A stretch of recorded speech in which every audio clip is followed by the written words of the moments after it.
Welcome back, Johnnies, and happy fall. I'm Justin Williams. And I'm Kayla Sanchez, and we're back with Eye of the Storm. On September 10, 2025, conservative political activist Charlie Kirk was shot and killed while speaking at Utah Valley University in Orem, Utah. Police say the shooter likely fired from a nearby rooftop and fled. A high-power rifle was later found, with bullets engraved with several messages including, "Oh whoa," and "Fascist, catch." The culprit, Tyler Robinson, was found Thursday, September 11th. Many people were outraged by these events, while others mocked them. The killer's motives are still being debated, as the investigation is still ongoing. Red Hood is a classic DC anti-hero, and his new run has been canceled after its first issue, after author Gretchen Felker made comments about Charlie Kirk, leading her to be fired from Warner Brothers Discovery.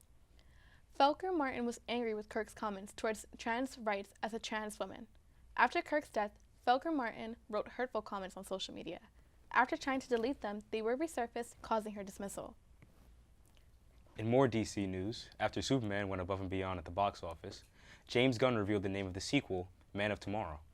Gunn revealed the new look for Lex Luthor and explained the sequel will have a shared spotlight with Superman, teasing a team-up between the rivals. Now for some gaming news. Nintendo and Game Freak successfully patented the game mechanic of summoning another character to fight for you. This is the basis of battling system in Pokemon. The patent was granted on approval on September 2nd by U.S. Patent and Trademark Office without any objections.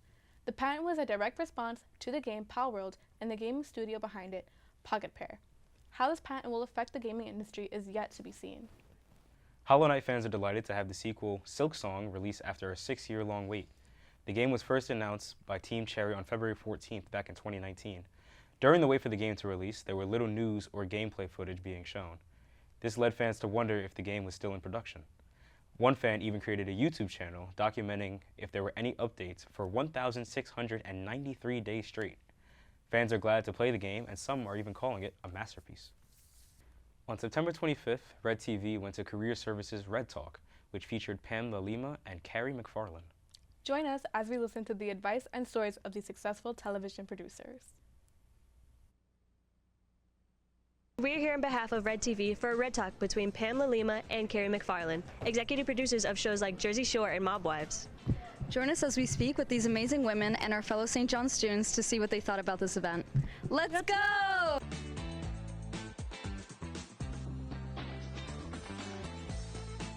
Well, I started out as an intern, a receptionist, a production assistant, and I worked my way up from there. So I started when I was in college, and I spent the first 10 years doing freelance production, going all the way up to showrunner. And then I transitioned over to the network side, and I was at VH1 for 10 years doing shows like Mob Wives, Black Ink Crew, and then I was at WRED-TV for 5 years as VP of Development and Production. I didn't know I wanted to be an executive producer. I just started with the first thing I saw. So just tell your mind it's okay. I'm going to control everything I can do and keep putting my effort out there, and I promise you it will come. I loved how they came in and said, I'm going to talk to you like a regular person. I'm not going to speak to you as if I'm just this big boss and I know everything, and I think that's why we were able to connect with them on a deeper level. They were speaking about how, like, if you go to an interview, how you should be yourself and how you should, like, talk to more people and how you shouldn't, like, sugarcoat who you are. We sometimes can think that there's a lot of competition out there, but taking that first step and putting yourself out there is honestly like a pretty rare thing to do, and it makes you stand out a lot. I started as an intern while I was still in college, and then I got the production secretary job, and then production assistant, associate producer, and all the way up to executive producer. Pam is very modest over here. Pam is basically gave birth to Jersey Shore, okay? Both of us were there like day one. She went on to run it, and a million other credits to her name. In your careers, how do you find the balance between the creative side as well as the professional side, especially because oftentimes in this career that you guys have, there is a need for creativity, but also a need for professionalism? You got to be honest. You have to sometimes dole out some real harsh truths to people, and that isn't always that easy. Obviously, being creative is really fun, and you can have a wild idea, but if it's not realistic and you can't pull it off, it doesn't work. So you should be creative, but you have to be realistic. Just making those connections constantly. Everybody you talk to, let them know what you want to do, where you want to go. You never know who you're going to meet and who they'll become, so it's great to just make those relationships now and then foster them later. Listen to people.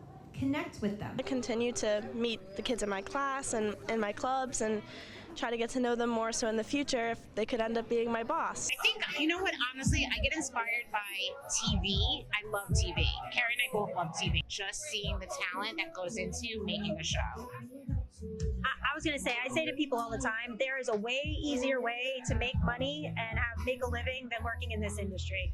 Like, if you're going into this industry, it's because it's pulling you. This is your time now to go after your dreams and what is in you. So just follow that direction, take the first steps. You may get a lot of no's, and that's okay, or no responses, that's okay. We're going to say it a million times. You only need one. Don't take every decision as this is the rest of my life. Don't panic. It's okay. If you need to take a job that's the steady income right now while you're still pursuing the career and the dream, it's okay to not put so much weight on every decision you make. Don't put so much pressure that everything is like life altering. It could just be a step into a direction. Big news in tech this month as Canon and Nikon announced new flagship video cameras. Canon introduced the new EOS C50 as a follow-up to the C80. Nikon introduced the Nikon ZR as its first dedicated video camera. This follows much anticipation since Nikon's purchase of RED digital camera in March of last year. Both cameras are meant to compete with the Sony FX line and can be purchased in-store now. Stock and software development company Oracle jumped by 36% earlier this month, closing at a record high. The stock surge came after Oracle announced that revenue from cloud computing was expected to reach $144 billion by 2030. Driven by contracts with AI companies, including Meta and OpenAI, the surge added roughly $250 million to market value in the company, briefly making founder Larry Ellison the richest person in the world, dethroning Elon Musk for a single day. Apple announced a variety of new products this month, including the iPhone 17 and iPhone Air. Both come with a new center stage front camera and the 19 Pro chip. This is Apple's first venture into a lightweight alternative smartphone. They also announced the AirPods 3s that come with a new translation feature. This feature allows users to live translate during conversations. Apple's iOS 26 was released last week following these announcements. Apple shares have since taken a slight dip surrounding controversy around their pricing models and lack of innovation for the upcoming releases. You can find these products in store now. Computer graphics card manufacturer NVIDIA has announced a $5 billion investment in computer chip manufacturer Intel, as well as a product partnership. NVIDIA, the world's most valuable company, is seeking to revitalize Intel, who lags behind competitors in artificial intelligence. Intel will begin producing chips that easily integrate with NVIDIA's graphics cards to better power data centers and personal computers. The new girl group, Cat's Eye, recently won their first VMA this year. The ladies were nominated for their hit song, Touch. They competed against 10 other artists for the award, but came out on top. This win marks the group's first nomination and first ever VMA win. Cat's Eye debuted in the summer of last year. This accomplishment highlights their rapid success, which is continuing even now. To start the semester, we run around the school and ask a few questions. Let's see what fellow Johnnies had to say in Campus Buzz. Hi, my name is Hashi Singh, and this is Campus Buzz with WRED-TV. Now, let's go around campus and ask people questions. I'm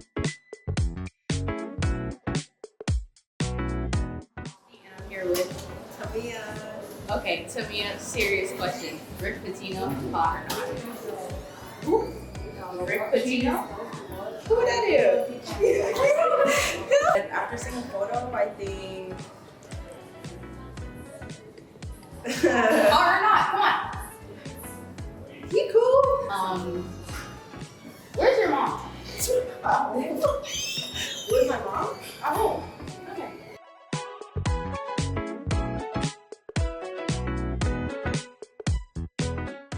100 Johnnies versus 100 Grey Wolves. I think the Johnnies can pull it out. Yeah, me too. Yeah, I think the Johnnies got it. We got it. We don't even need 100 though. We just got us two. Me and him. It's over. Any words of wisdom for Rick because it's his birthday today? Happy birthday, Rick. Maybe we can try winning this year. Sorry. How would you guys feel if they turned the ring on into a parking lot? Absolutely.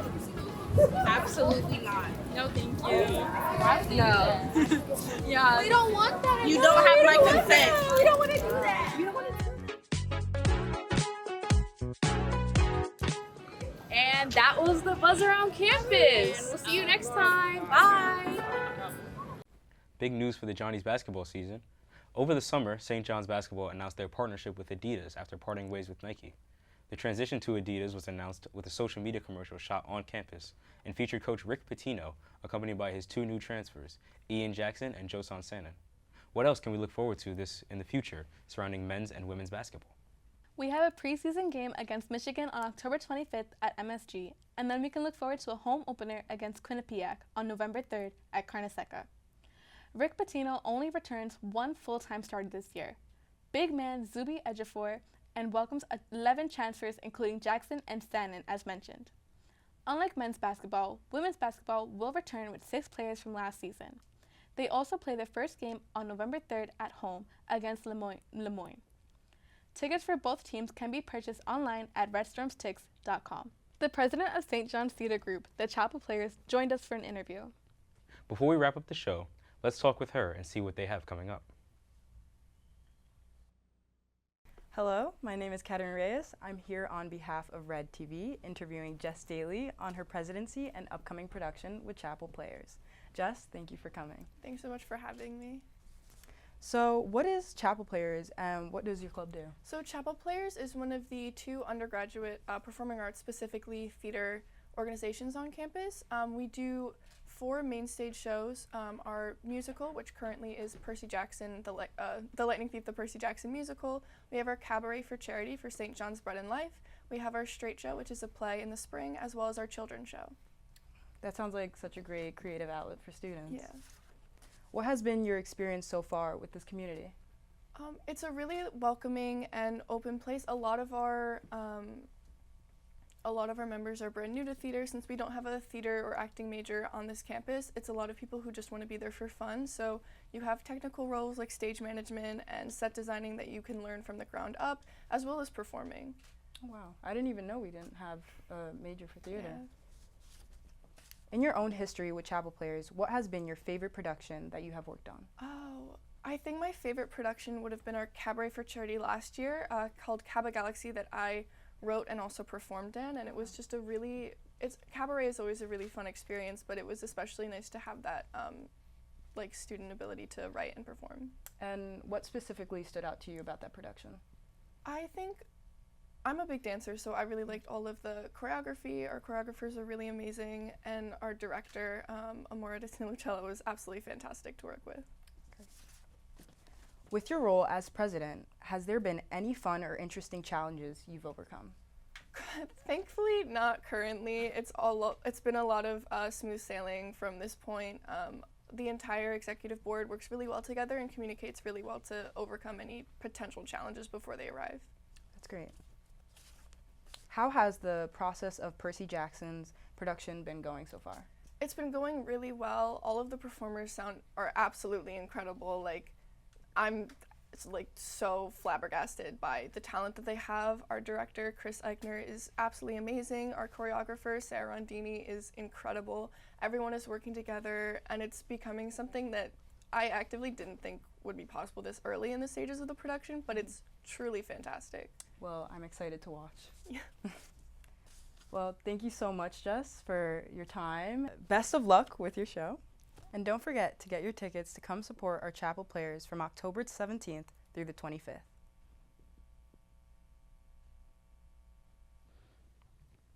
Well, that's all the time we have for today. Thanks for tuning in once again. I'm Justin Williams. And I'm Kayla Sanchez, and this was WRED-TV, Eye of the Storm. We'll see you next time.